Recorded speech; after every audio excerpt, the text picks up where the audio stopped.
আমাদের প্রজ্ঞাপন যতক্ষণ না হওয়া পর্যন্ত আমরা শাহবাগে অবস্থান করব।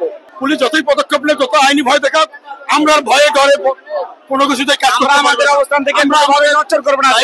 সরকার আমাদের দাবি পিছপা হব না। আমাদের 3 দফা দাবি 1 দফাতে পরিণত হবে যদি আমাদের সরকার এই অবস্থায় প্রজ্ঞাপন না দেয়। আমাদের বাড়ি ভাড়া, মেডিকেল ভাতা এবং কর্মচারী ভাইদের উচ্চ ভাতা যদি না দেওয়া হয়, তাহলে আমরা 1 দফা দাবিতে জাতীয়করণে আমরা অংশগ্রহণ করে দেবো সবাই। এটাই রাইট। আমরা আমাদের দাবি না হওয়া পর্যন্ত আমরা সবাই থাকবো। যদি পুলিশ অত্যাচার নির্যাতন করে, তার মানে 1 দফা দাবিতে জাতীয়করণ ডাক দেবো।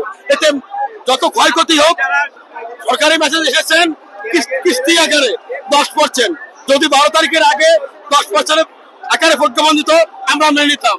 কিন্তু আমাদের প্রেস ক্লাবে রক্ত ধরাইছে, লাঠিচার্জ করেছে, থাপ্পড় মেরেছে, কোনো উপায় নেই আমাদের 20% হিসেবে মেনে নেওয়া।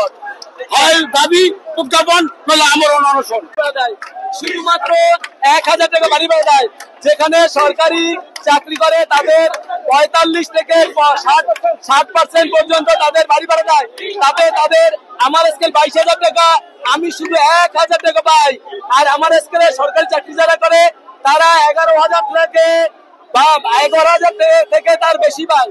11-12,000 টাকা বাড়ি ভাড়া পায়। আমি শিক্ষক, শুধু 1000 টাকা পাই। অতএব আমাদের দাবি হলো 20%, শুধুমাত্র 20% বাড়ি ভাড়া, 1500 টাকা চিকিৎসা ভাতা এবং কর্মচারী ভাইদের জন্য 75% উৎসব বোনাস। এই দাবিতে আছি। যতক্ষণ না পর্যন্ত আমাদের দাবি পূরণ হবে, ততক্ষণ পর্যন্ত আমরা এই রাজপথ ছেড়ে যাব না। প্রজ্ঞাপন ছাড়া আমরা যাব না। এটাই হলো শেষ কথা। ধন্যবাদ।